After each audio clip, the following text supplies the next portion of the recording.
Welcome everyone to Aljoya, Mercer Island, and to our presentation today, Hidden Magic Inside Your iPhone. My name is Larry Almo, My name is David Biggs.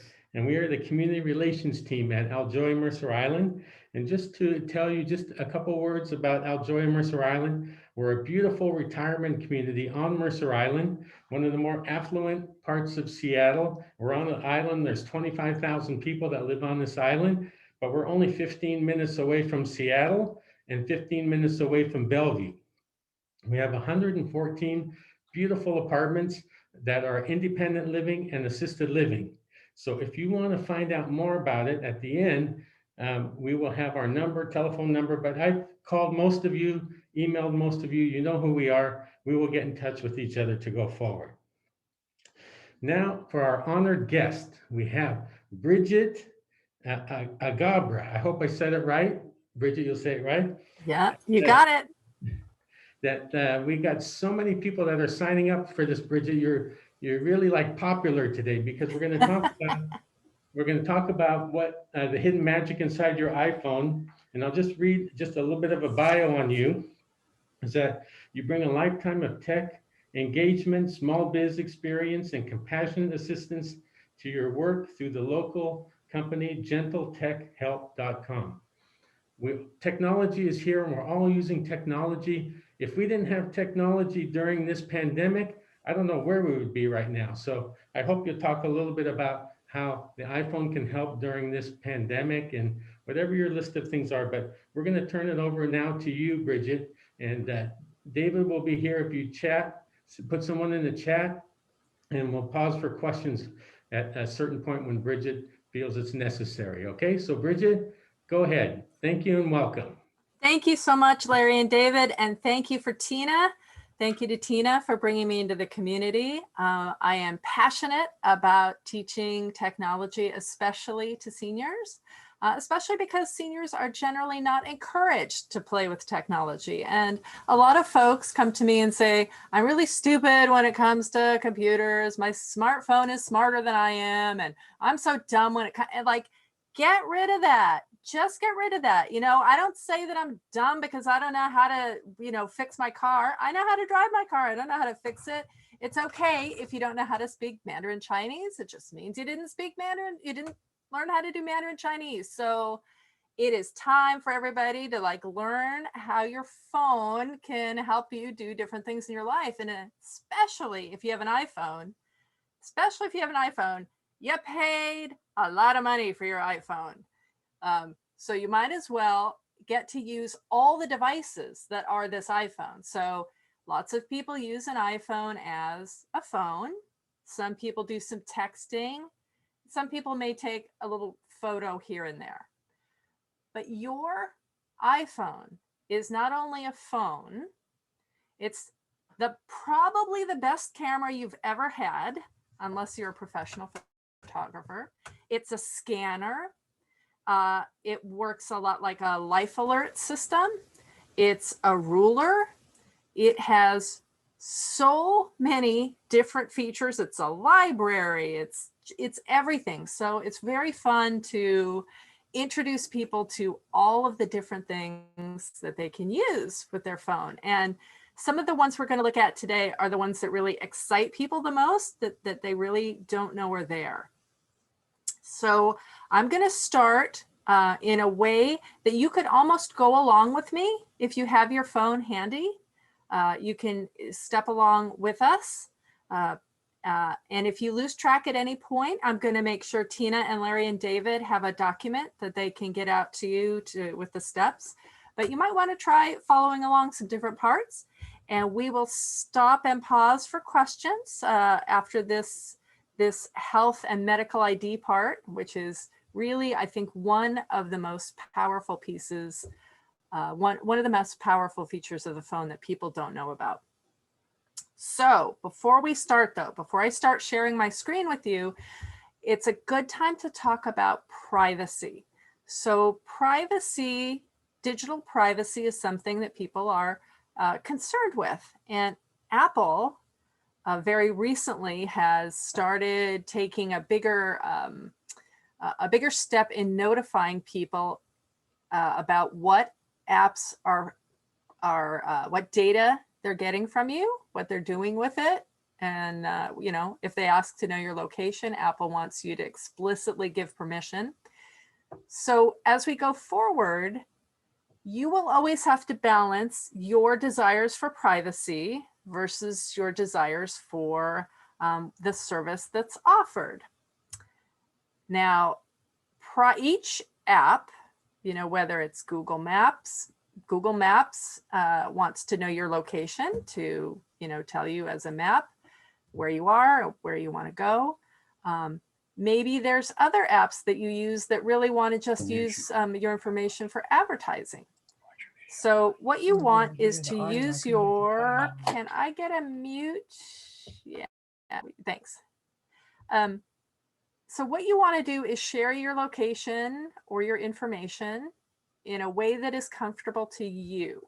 So as we walk through this, I'll kind of make a note that these are decisions that you are made for you as an individual. Basically, if you're a spy, do not use an iPhone. Like if you need to be undercover, just put your iPhone away and use something else.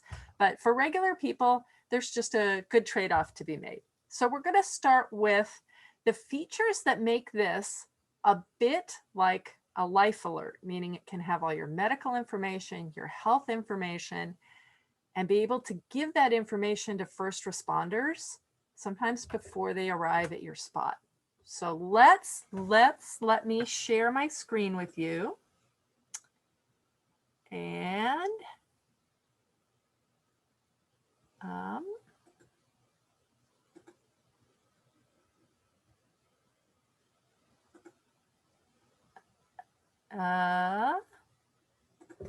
Larry and David, do we have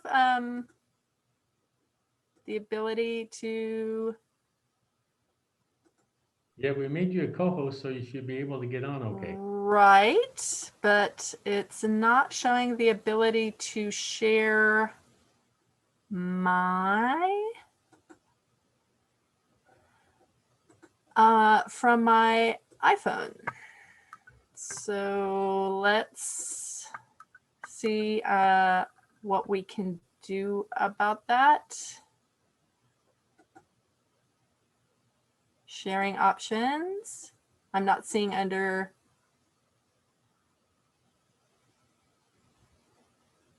Do you have on your side?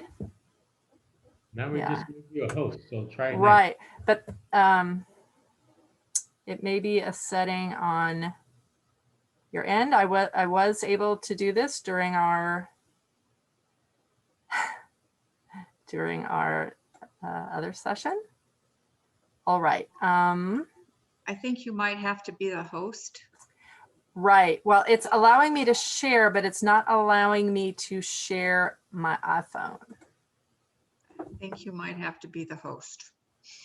I think they made me the host.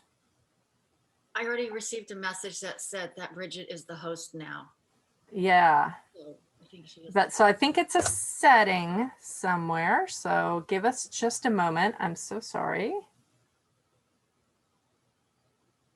I'm going to try just restarting the phone and seeing if that will be helpful. So in terms of your phone, while this is restarting, and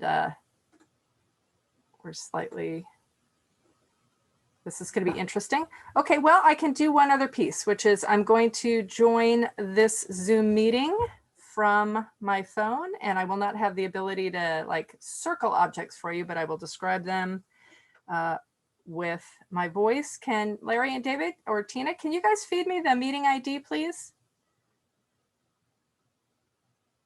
From the email, or anybody who has the meeting ID? Do you need to hit like AirPlay? Could that do it? Yeah, no. I'm sending that now, Bridget. Just one second. No, could somebody read it? No, I've got it. I just don't have enough. Okay. If somebody could read it, that'd be easier, but okay. You have it. Okay. 879. Yeah. 286. 2861. Oh, go on. One. That's okay. And then I don't know, we're going to have to feature this. We're going to have to feature this as a featured. All right, let's let Bridget's iPhone in. I don't want you to hear this. So share, only the host can share. Okay. Well, this is so exciting. So because my iPhone is not the host, it can't share. Well, I would like everybody's compassion for just one moment about the irony of having a presentation about technology when you can't use the technology. All right, here's what we're going to do. Blair, I don't know what's happened here, but can't do it this way. So I'm going to actually literally hold my phone up to the camera. We're going to do this old school, and I hope you can all see it. I would like everybody to try and follow along on your phone, if that's okay. Yeah, it'll be interesting. We're just gonna get it. We'll do what we need to do. Okay, so you have your phone. Does everybody have an iPhone handy or close enough? Those of you who do, let's go. and just, you know, with a wing and a prayer and some high-speed Wi-Fi, we'll get this going. All right, so if you are using an iPhone, in the latest update, they did something that made it a lot easier to use. So if we could feature me as a speaker, we can hopefully, if we could feature my spotlight me, there we go. That way, can everybody, Yes. can everybody kind of thumbs up? Can you vaguely see my phone? All right. All right. So there's a new feature that you may not have noticed on your phone that happened recently. And what this is the app library. So if you know, you can swipe back and forth and you see all your icons. Hopefully you don't have anywhere near as many icons as I do. But you could swipe through your icons of the things you have on your phone. And if you keep going past the last page, here's my last page, keep going past the last page, there's this app library now. And it looks like a big mess. Actually, it looks like a mosaic. But here's the great part of this page. Just this line at the top where it says app library. Because by tapping that top line, you just get everything in alphabetical order. So you're not looking through like, where's the purple icon? And, you know, sometimes they change the colors and the shapes. Just going to the very last page and you've got this app library, and we're going to write the word health up there in the top, health. Okay. And it's going to give us a couple of icons, one of which is the health app, which is white with a red heart. It's very Valentine's Day. Okay. And so you're going to get a page that looks like this. If you've never used it before, you're probably going to get a page that says, hey, welcome to health and fitness, and here's all kinds of features. But once you're on this page, you can just skip those. Make sure the little heart at the bottom is highlighted. And again, you're going to get a document with this. Up in the corner, you'll see your initials. It's a little circle. You may have your picture. I'm sorry, my camera's blurry.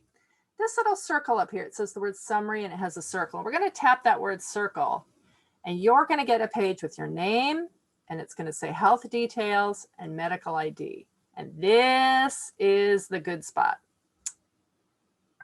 You tap your health details and you tap edit. And once you're here now, likely your name is already there. And you put your birth date. And now you can put your sex, and then you can put your blood type, and then you can put your Fitzpatrick skin type. And I have never yet met anyone who has explained to me why the Fitzpatrick skin type is right there up next to your blood type. I mean, what is a Fitzpatrick skin type? It is literally the color of your skin on a gradient. I have mine as not set because that is just the funniest thing. So I don't know why the Fitzpatrick skin type is in here, but if you know yours and feel like it's important, it could go there. There's some other details that you're going to fill out. Might say wheelchair, whether you use a wheelchair. In the newest versions of these health details, it also includes a space where you can put down whether or not you take medications that affect your heart rate.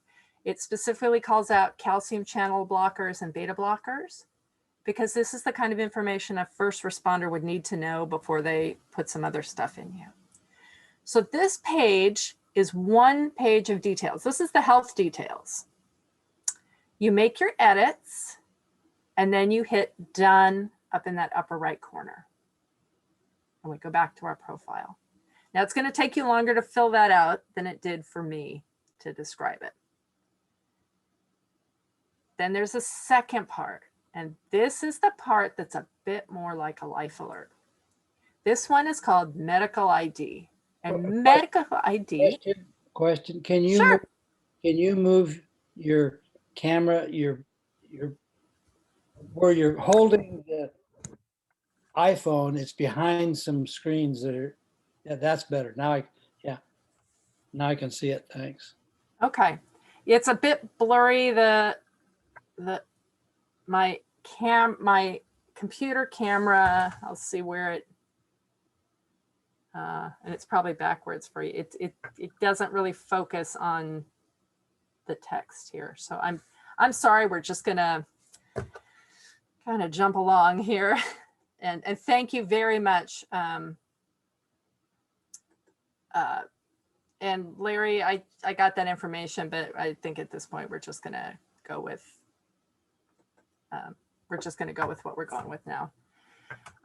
So medical ID. So your medical ID page is where the important information is, both for a first responder and also really when you go to your doctor's office. You know, when you go to do you remember when you used to go to your doctor's office instead of just sitting in front of a camera with your doctor? But when you used to go to the doctor's office, they would be saying like, what do you take? And I usually recommend for people with phones, take a picture of your medication bottles instead of trying to remember it. But the other way would be your stuff is already in your phone and you could share it. So on your medical ID page, this is where you get into the gory details.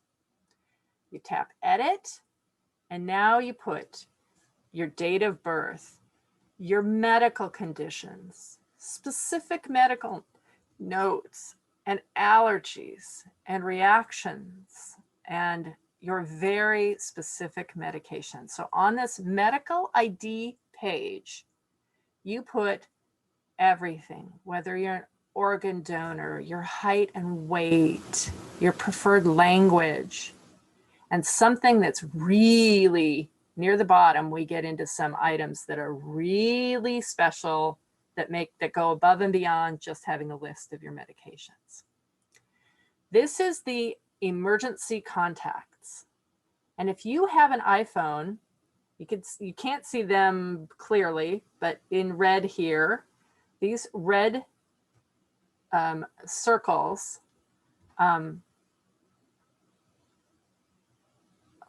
let's see. You'll see when you, let me back up for now, sorry. So in addition to your information, you can designate people as emergency contacts. And these emergency contacts will receive a message from your phone. If you call emergency SOS using your iPhone, they'll get a message. They'll be texted that you called emergency and where you are. So in this spot, it has a little dot that says add emergency contact. And if that person isn't already, if you don't already have emergency contacts, it's really good to have emergency contacts, not just in case of an emergency, but in case you drop your iPhone somewhere. I found a really gorgeous brand new iPhone a few months ago in Issaquah along Gilman Boulevard.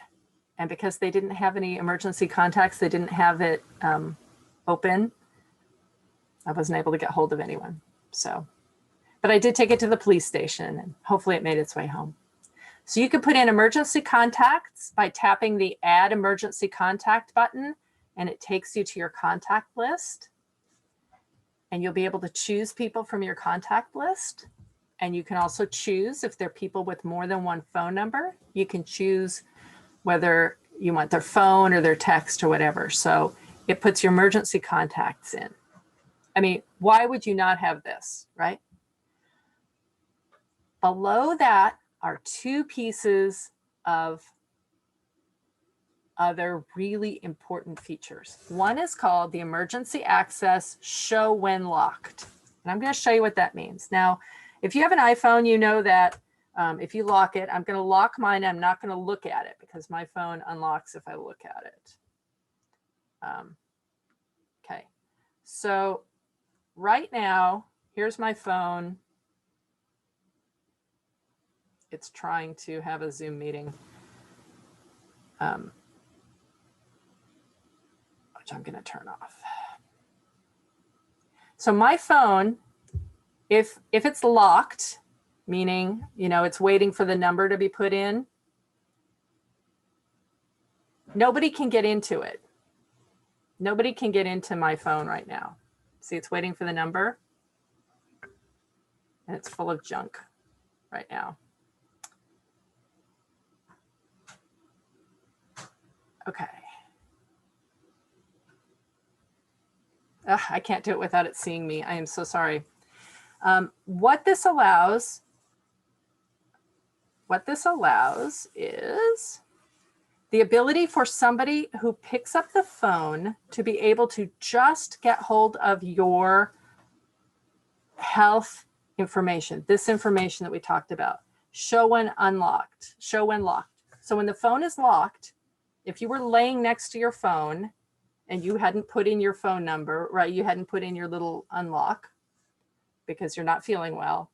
Somebody could pick up the phone, tap a little emergency thing in the corner and be able to see your health ID and your emergency contacts. So this is one of those moments when privacy, you've got a balance between privacy and not.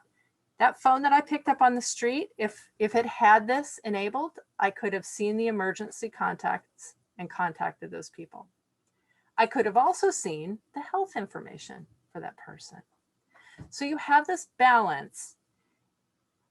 By letting somebody see that, you're not letting them all the way into your phone, but you are letting them see your medical information. And my personal experience is, if somebody is really wanting to see what my medical information is, they're probably somebody that's trying to help me and not hurt me. And there's really very little that somebody could do by knowing my actual weight other than like insult me. So my personal preference is to show when locked, have that on so that somebody could, a first responder could pick up my phone. And as I was telling somebody about this in a training session, their sibling who was a doctor walked by and he said, oh yeah, we all know about that. So doctors all know about this. Below that, there's a setting called Share During Emergency Call. And that is a little bit of magic.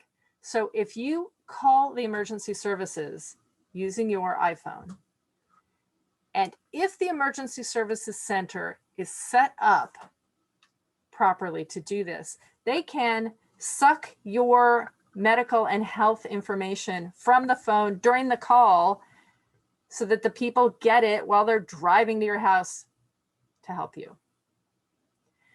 So these two pieces, to me, if you need them, wow, those are pretty important things to have and very helpful right now. Again, that's the medical ID section of the health app. So we have this health app that's on every iPhone. It's white with a heart. You tap on it, make sure you're in the summary, and you tap on the little circle that represents you. And you go in and you edit the health details with the edit. and then you go in and edit the medical ID. You are also setting up emergency contacts, and I'll show you what the emergency contacts look like. That when you go back to your regular contact list, when you go back to your regular, like when you're going to make a phone call, your emergency contacts, these are my two sons, will have a little asterisk next to their name. I think it's supposed to be vaguely a medical caduceus or something, but it's that. So by setting it in that medical ID, they're also right here. They're your emergency contacts. So at this moment, I'm going to stop and I'm going to actually try and make my phone a co-host, which I'm not sure I can do. Well, we asked for questions on this part of it. And I'm just going to ask for a minute to do the settings and see if I can answer any questions right now. Is this for the newer phone? That's a great question, because every single iPhone from about the 6 plus 7 up has a slightly different version of this. So most of it is going to be in most phones. All of it is not going to be in phones before the 11. So 7, 8s, X10s. Yes, no, Norb? Yes, it's actually Mary, but we couldn't get my name up.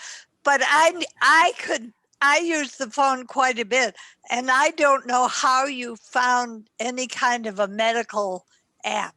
I have a fairly new phone. Yes, but I don't know where this medical app. I'll do really super quick. It'll be in the instructions I send, but I'll do it really quick again. Okay. So how I got there is it's this one. It's one that's included on all the phones. It's white with a heart, and it's called Health. But easy way to get to it is swipe all the way past all of your icons further. Here's the last set of my icons, but I go further and I get this app library line, and I can write the word health in it. Oh yeah, I see the app library. Yes, so and then you type the word health up there. Help. Health. Okay. Health. I don't know what will happen if you type help. You know, it may just call for help for you. I don't know. This thing is very, very handy. H-E-L-P. No, don't do help. Oh. Health. H-E-A-H-E-A-L-T. Oh, okay. Like health. Okay. And somebody noted your emergency contacts, one of them should be out of state in case of an earthquake, which is really, that's a lovely point. Thank you, Sue, for bringing that up. That's what they always say. Somebody should be out of state in case there's an earthquake, since we are still an earthquake country. I'm from California, so I forget that I'm actually closer to an active volcano than I ever was before. Further from the active fault and closer to the active volcano. I have a question. Philip, okay, yes. Now, where you were in emergency access under show and lock, I've enabled it, but below that it says share during emergency call, and it says off, but I can't enable it to be on. If you can't enable it to be on, it may not be something that your phone is capable of doing. If it doesn't turn on, it just doesn't. Do you know what model of phone you have? Yeah, it's X, 10. 10? Yeah, it should. It should. There must be another setting somewhere else. Yeah, I can't tell, with your specific phone why it's not enabling, but that should be enabled. I mean, it should be able to be enabled. Okay.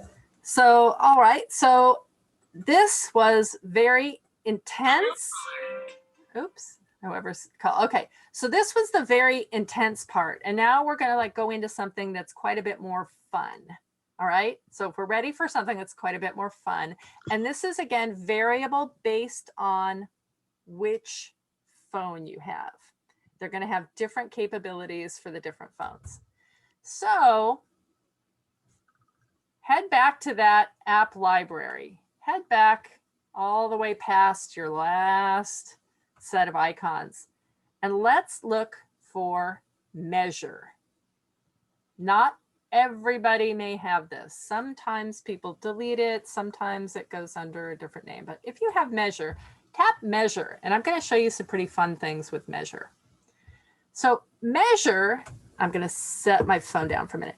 So Measure uses augmented reality. And augmented reality means it's using the camera lens for a completely different purpose than taking pictures. It's using the camera lens as a tool. And what the camera can do is measure things like a ruler. And it's very, very strange. But you can use your camera to measure the length of your couch, the length of your chair, or in my case, the length of my keyboard. Would I use its accuracy in order to build a fine cherry cabinet? No. But to see the width of a couch or the width of a keyboard, you bet. The width of a picture frame, it works just great. But I wouldn't, I wouldn't use it, I don't know how to say. Yeah, I wouldn't use it to like build a house with, right?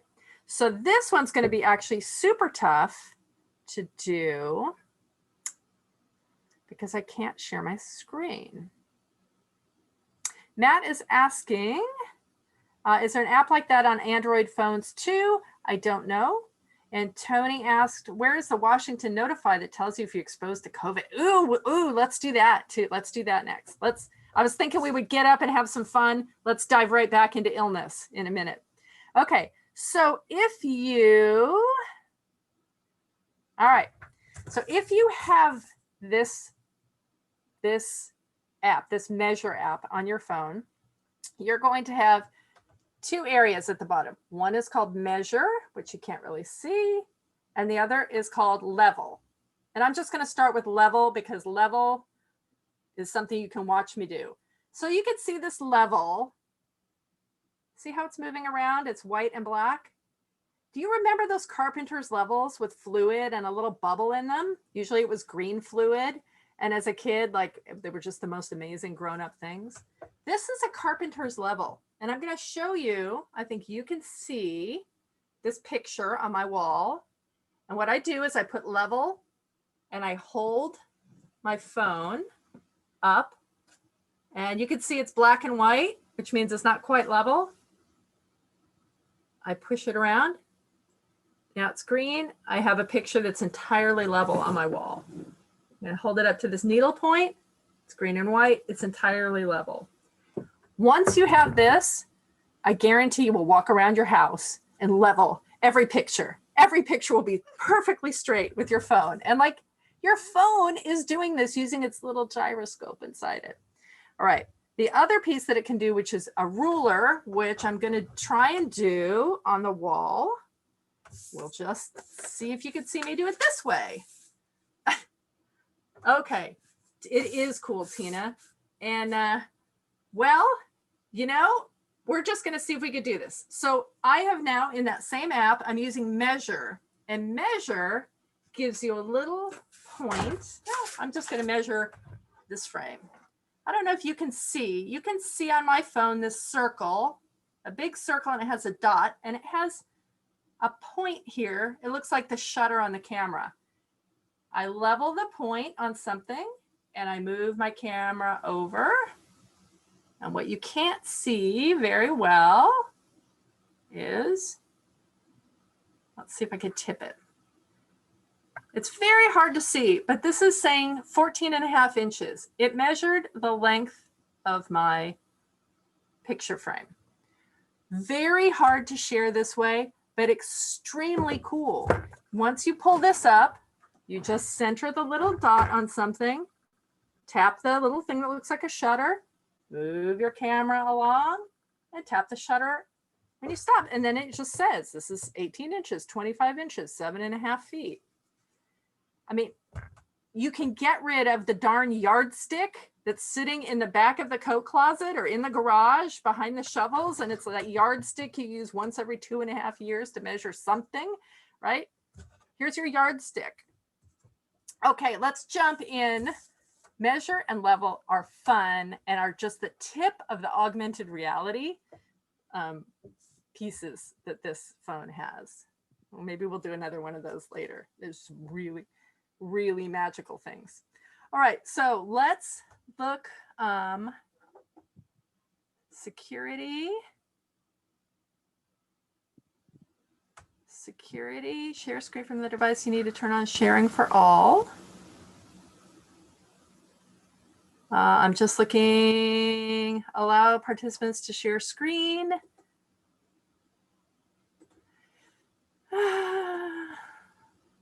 Yeah, it says that, and we were able to do it initially.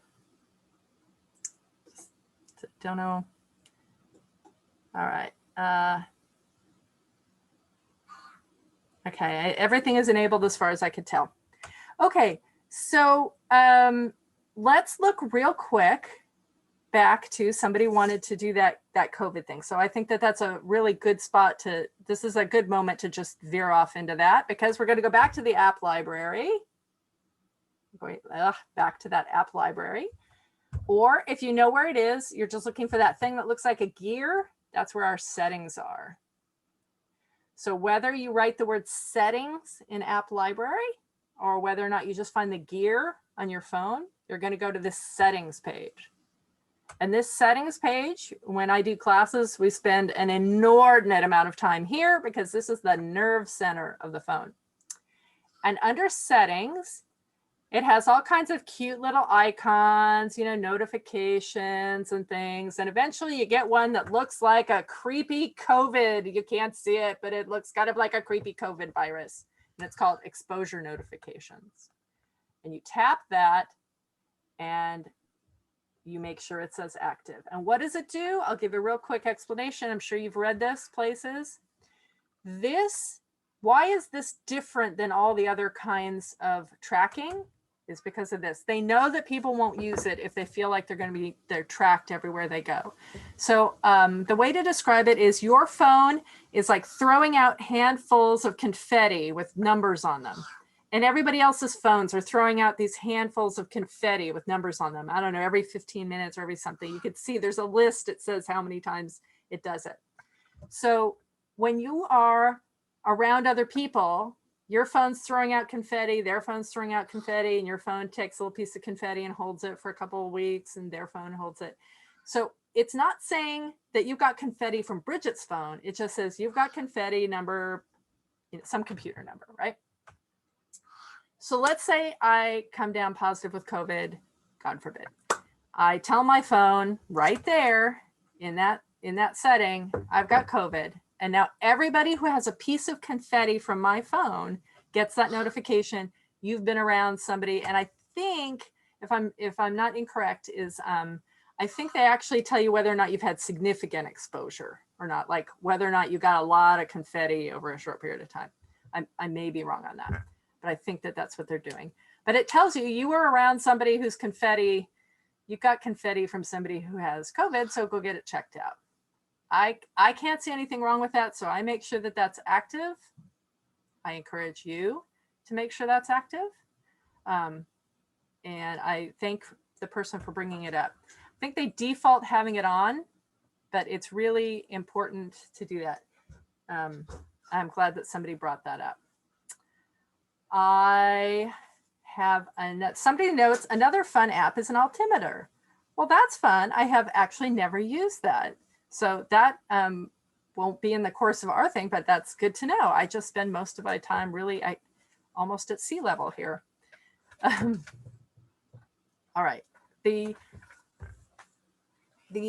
last sort of really exciting magical thing that I want to show you before we just open it up for some questions is the last device that this replaces. So you could throw away your yardstick. You can set your fancy cameras away. You can take your carpenter's level and put it like in the kitchen as a display or something, because those are too beautiful to get rid of, especially when they're all like worn and used, and like your grandfather's carpenter's level should never ever be disposed of, but you can make it into decor now. So this is a better scanner than your scanner, no matter what scanner you have, except maybe Larry, David, and Tina, who have commercial scanners at work. If you have a regular home scanner, this is a better scanner than your scanner. What makes something a scanner instead of taking a picture is a question I get. So when you take a picture of something, it's often saved as a JPEG, .jpeg. It's just the kind of file that the computers generally use most commonly for pictures. There are many different kinds, but usually a JPEG is a picture. And a document that's in it from a scanner is saved as a PDF. Who cares? Well, computer programs care. So if you have to upload something to the state government or to a lawyer's office or to federal thing, blah, blah, blah, blah, you know, the places where they say, scan this and send it back to me, they are looking for PDFs almost always, and you can't put a JPEG in. So sometimes if it's just maybe your lawyer that you have a more casual relationship with, they go, just go ahead and take a picture of it and send it to us, right? But other people say it needs to be scanned and sent to us.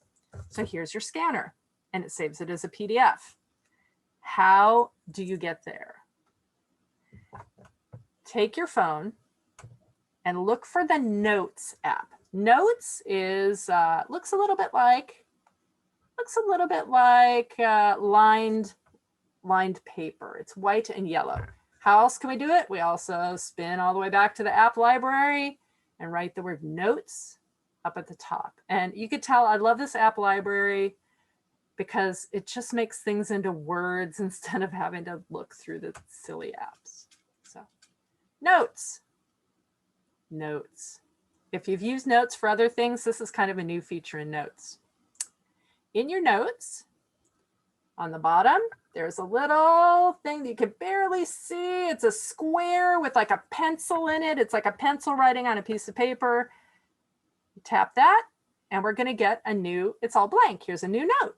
Here's a blank, and here's my keyboard to write a note. Well, I don't want to write a note. I want to take a scan. So I'm going to tap that little camera. And in the camera menu, it says choose a video, take a photo, or scan documents. And we want to tap scan documents. And when we do that, it moves to the camera view again, but it's a different kind of situation. And I'm not sure that I can do it in a way that you can see, but I'm gonna do it the best I can. So I've got a piece of paper to scan. I'm gonna hold it in my hand, and I hold the iPhone above the document to be scanned. It turns yellowish, and then I save it. Now I've got a scanned document that I can rename, that I can save, that I can send, but it's a PDF. It's saved in the way that documents need to be saved in order to send them or use them in an official capacity. Because you can't see the phone, I'm not going to go through the steps of renaming it, but they'll be in the paperwork that you get. Just make sure, I think Larry, David, and Tina, I think everybody, just make sure that they have your contact info so that you can have this piece of paper. But it's going to tell you exactly then how you save it and rename it. You can send it to yourself via email. You can text it to somebody. And what you can do mostly is take the big scanner that's sitting somewhere with dust on it in your office and just bring it to Value Village or bring it to Goodwill or gift it to somebody who may need it somewhere. And you can have that much more space. In fact, it's the perfect amount of space to put a carpenter's level, which will just be beautiful, a beautiful reminder of building beautiful things in life. So I think I will pause here for some questions, and then I can give a little fun bonus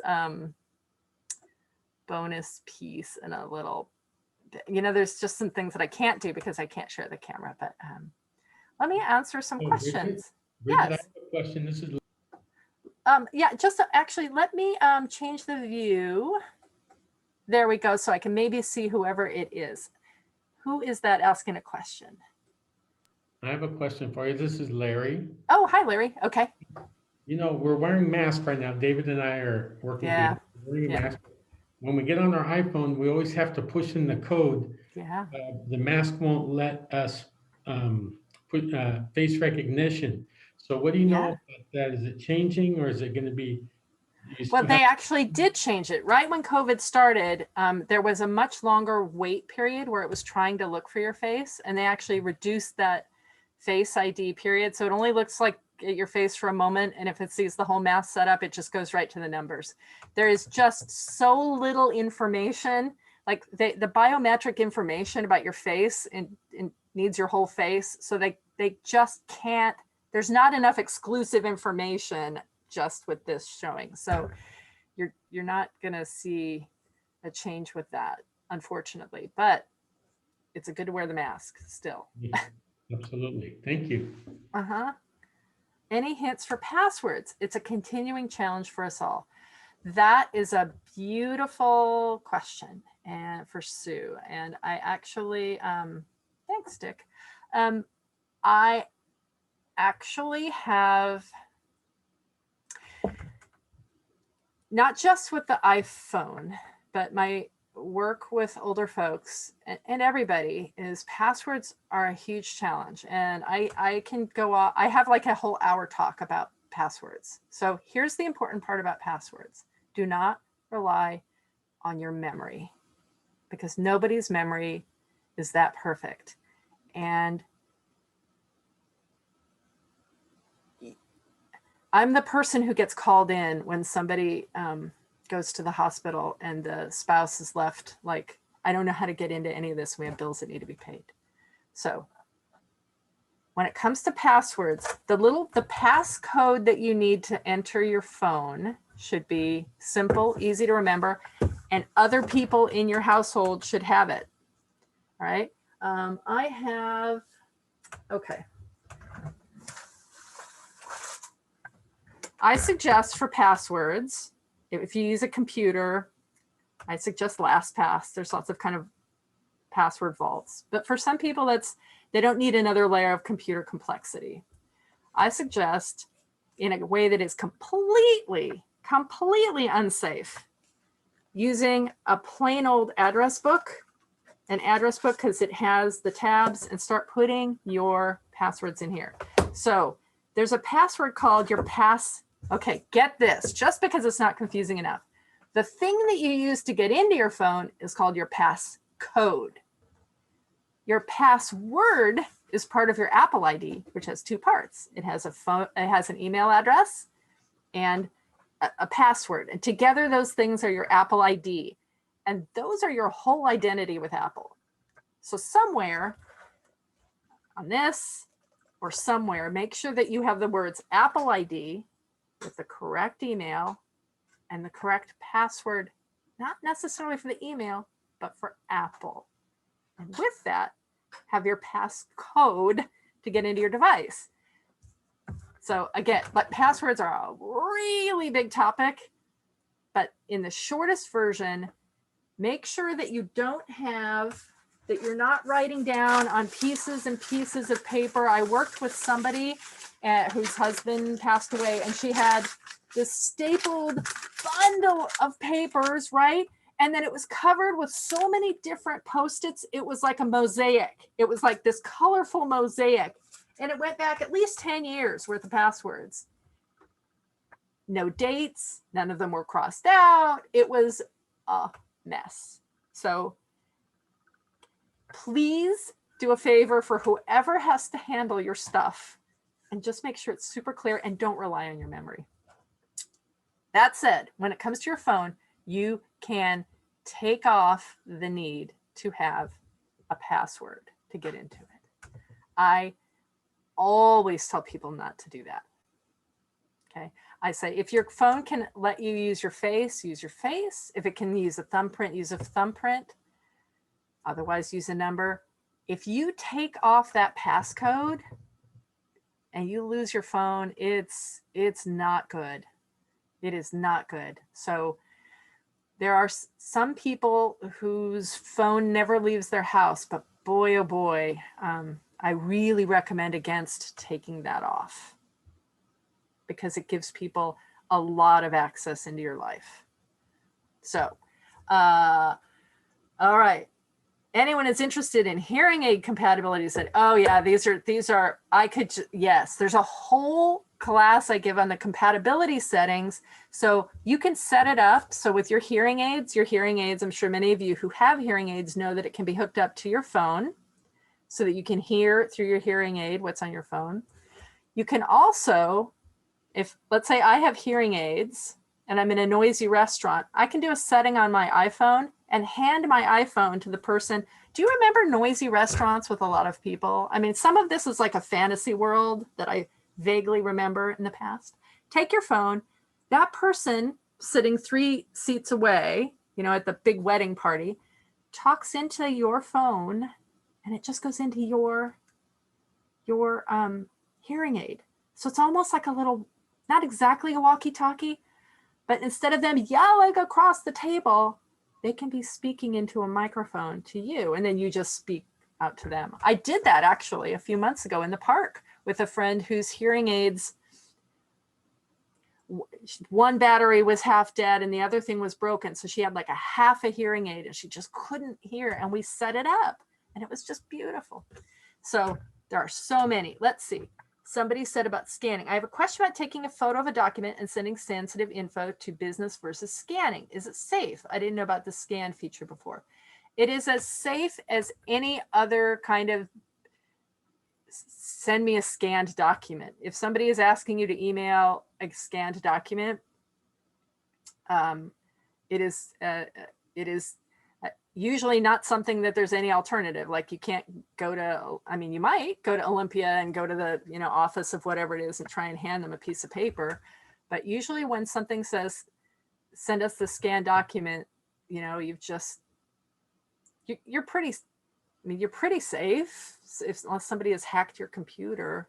But if somebody has asked you to scan a document, this is no different than scanning it any other way, whether you go down to the copy shop and scan it or scan it in your big printer. And he said, I didn't know about the scan feature before. Nobody does. All right. In my notes app, my camera icon doesn't appear. Tina, I don't know what version, what version you have, but like I said, different iPhones may have different capabilities. Hearing, let's see, I'm looking at the chat questions. Yeah, there's so many accessibility settings. And if you look at them on your own, my caution is there are so many settings. That is unbelievable how many settings there are in accessibility. Change one thing. If you go in on your own, change one thing and then come out and use your phone a little while so that if something is funny, you can go in and change it back. If you change 4 things, it may be very hard to get back to the phone you recognize, but there are so many accessibility features, so many. Does the scan PDF save in the notes? How do you send it from the notes? Yeah, Diane, that'll be, it does get, you can save it, you can send it, that'll be in the notes afterwards. Unfortunately, I can't really, it'll be in the notes you get afterwards. It's a little harder to do not being able to share the phone with you. I found a scan for pictures and I'm having a blast scanning pictures. Yes, scanning your pictures is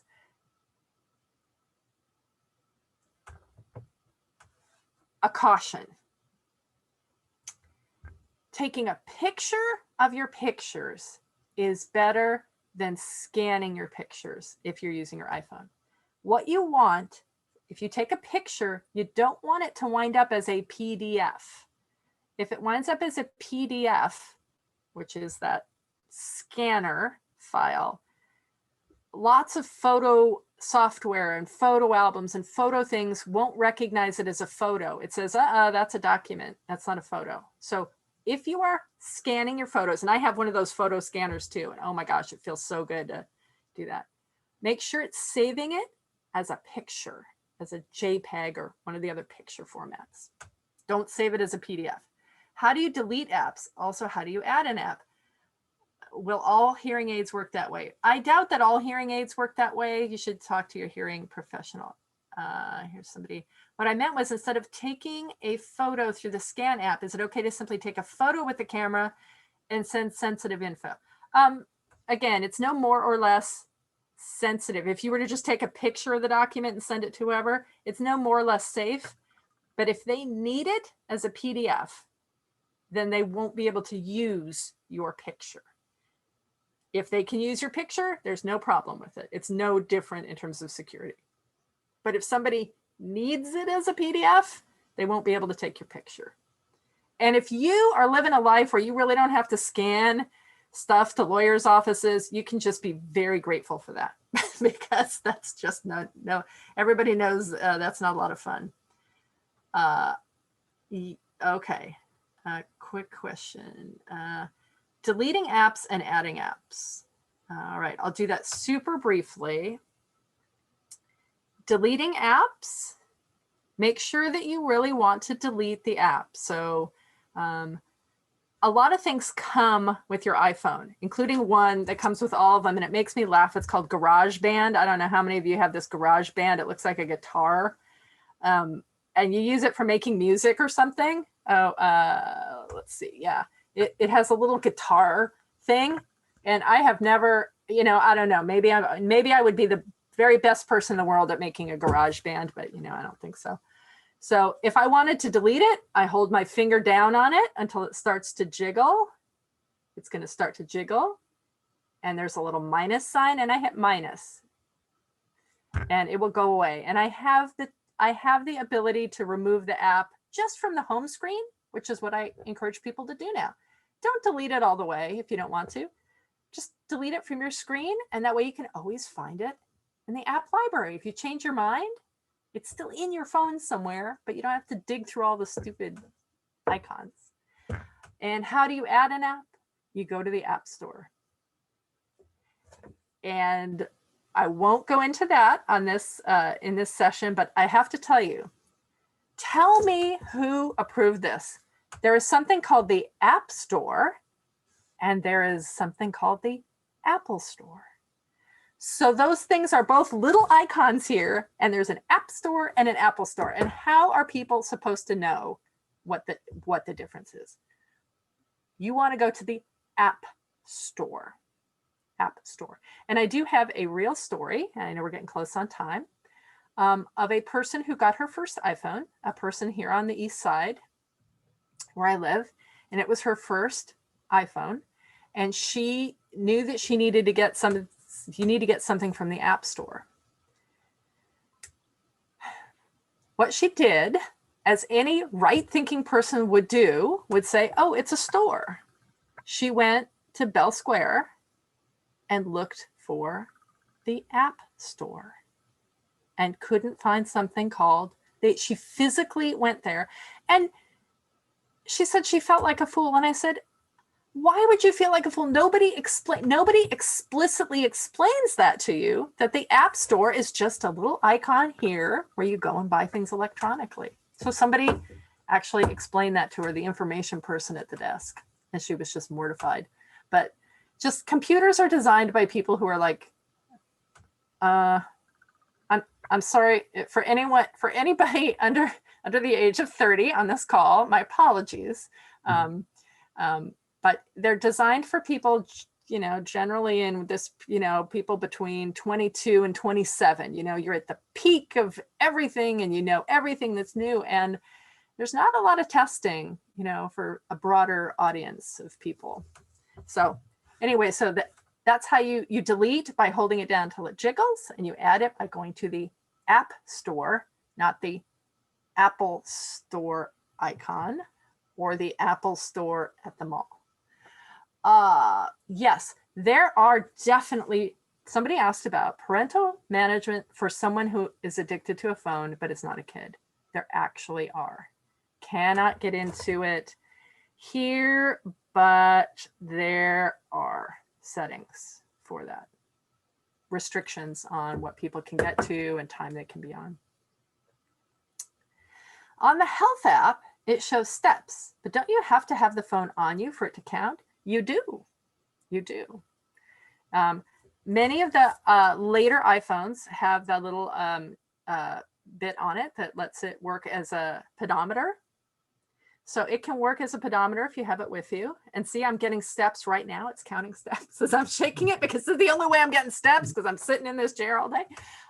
The other way it can measure your steps is if you have an Apple Watch and you swing your arm. And it can measure. And then of course, there's millions of other little side devices you can buy, gizmos you can buy that you can attach to it. Does anyone have other let me just take a quick about the scanner. There's so many accessibility settings. Oh my gosh, it's so fun to go through that. Altimeter, I haven't used that. And iPhone, yeah, I think I kind of covered these. If anybody has, I don't know, Larry and David, how you are on, wanting the timing or up for answering another few questions about these topics if you want. Well, what we do is we try to keep it about an hour and respect the people's time. Sure. So David, go ahead and do your thing. Okay, well, thanks, Bridget, for giving us that presentation. I think we all learned a lot. And afterwards, we will be sending feedback forms to everyone. So let us know how it went. And it helps us a lot. And Larry, anything else? I have one question and one comment for Bridget. Bridget, technology gets frustrating, and you were an example of that today when you couldn't get on the screen. So can you give some advice when you're trying to find something and you can't find something, something goes south? How do you handle that mental pressure? Well, you take a big swig of water and a deep breath.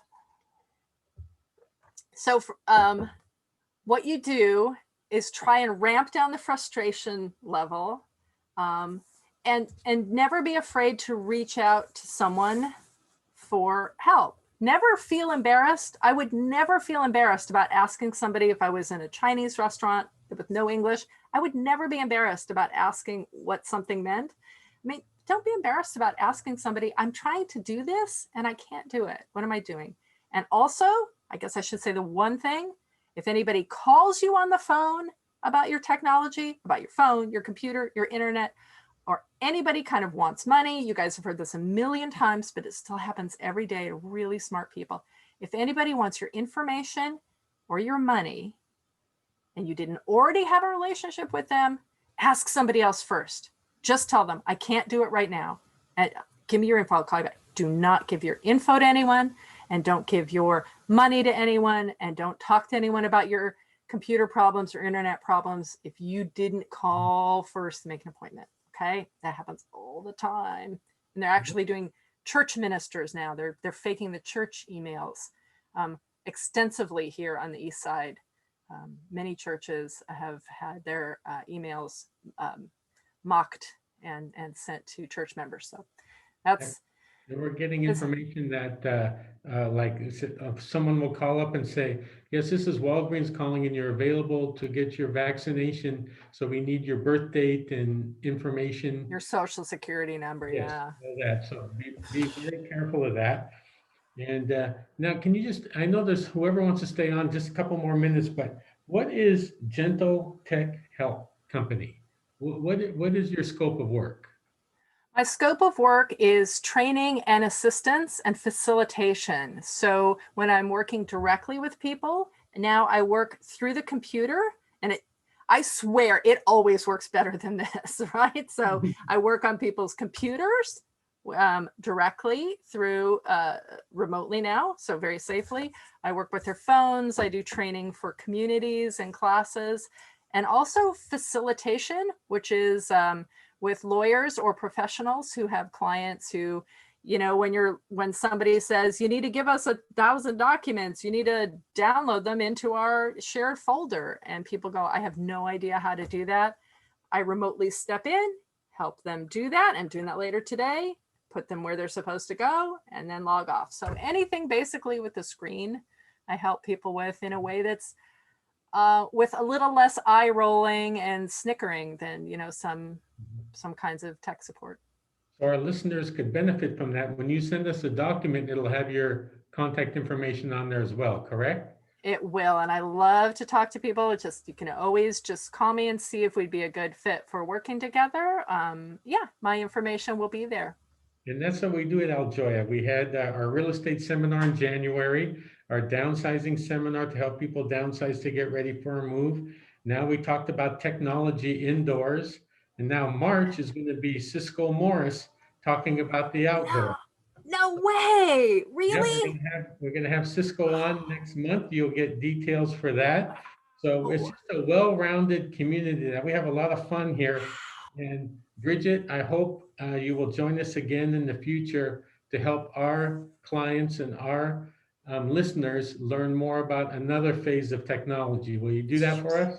I would love to, especially these accessibility functions that people wanted to hear about. Love to. All right, and I want to hear Cisco Morris. Gee, Okay, wow. everybody have a great, wonderful day. We'll send you the feedback Thank you very form much. and the document from Bridget, and everybody have a pleasant day. Thank you. Thank you.